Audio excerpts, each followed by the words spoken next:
नसीब अपना अपना, जो लिखा होता है वो होकर ही रहता है। बहुत समय पहले की बात है। अम्बाला शहर के पास एक गरीब लोगों की बस्ती हुआ करती थी, जहाँ के लोग भीख मांगकर ही अपना गुजारा किया करते थे। वो इलाका एकदम पिछड़ा हुआ था। उसी इलाके के दो भिखारी थे, स्वरूप और छोटू। दोनों में काफ़ी अच्छी मित्रता थी। एक दूसरे के सुख दुख को समझना, एक दूसरे के काम आना, आपस में सहयोग देना दोनों को अच्छी तरह आता था। दोनों पास के एक सिग्नल पे भीख मांगने जाते और रोज़ शाम को बस्ती लौटते। ऐसा रोज़ चलता रहता था। कोई मौसम, कोई त्यौहार, उनको उससे कोई फर्क नहीं पड़ता। आखिर भिखारियों के लिए क्या त्यौहार, क्या मौसम। छोटू अकेला था, उसका कोई न था, लेकिन स्वरूप का पूरा परिवार था।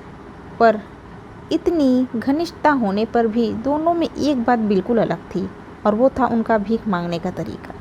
छोटू हमेशा दया भाव से भीख के लिए याचना करता और कहता, भगवान के नाम पे दे दो, भगवान भला करेंगे।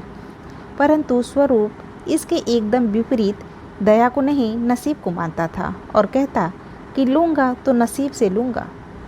आने जाने वाले लोग छोटू को भीख दे जाते और कोई एक दो लोग ही स्वरूप को देते। लोगों को लगता है कि स्वरूप भिखारी होने पर भी अकड़ू है। समय बीतता गया, दिन गुजरते रहे। दोनों की दिनचर्या वही रही, मगर कभी ना कभी वक्त अच्छा हो या बुरा बदलता जरूर है। एक दिन उसी सिग्नल पे एक लंबी सी गाड़ी आकर रुकी। हमेशा की तरह छोटू ने हाथ जोड़कर याचना करके भीख मांगी और कहा, भगवान के नाम पे दे दो, भगवान भला करेंगे। गाड़ी वाले सेठ ने उसको 5 रुपए दिए। दूसरी ओर स्वरूप ने भी अपने नसीब पर भरोसा करते हुए अपने तरीके में जोर से कहा, लूँगा तो नसीब से लूँगा। सेठ थोड़ा हैरान हुआ, पर उसने उसको भी 5 रुपए दिए। फिर गाड़ी वहाँ से चल दी।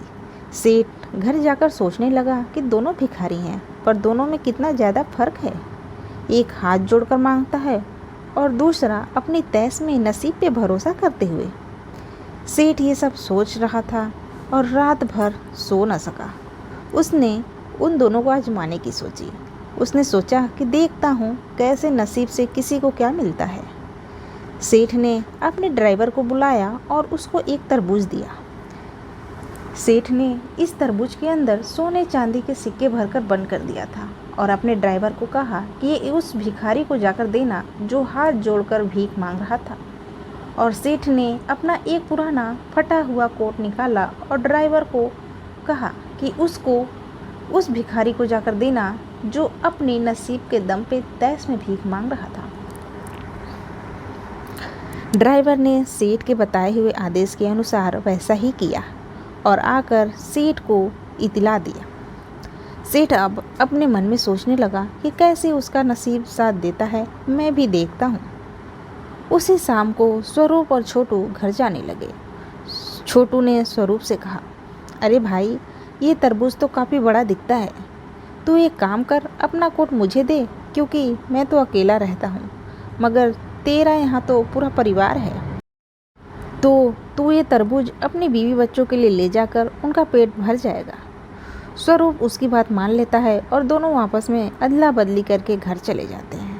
अगले दिन सुबह सेठ उसे सिग्नल पे आता है तो देखता है कि हाथ जोड़कर भीख मांगने वाला भिखारी आज भी भीख मांगे आया हुआ है। सेठ लपक के उसकी तरफ जाता है और पूछता है कि तुम आज क्यों आए हो? कल मैंने तुम्हारे लिए एक तरबूज में सोने चांदी के सिक्के भर के दिए तो थे, और तुम्हारा दूसरा साथी कहाँ है? इतना पूछने पर छोटू भिखारी उसको पूरी बात बताता है और कहता है कि कैसे उसने वो तरबूज दूसरे भिखारी को देकर उसका कोट ले लिया था।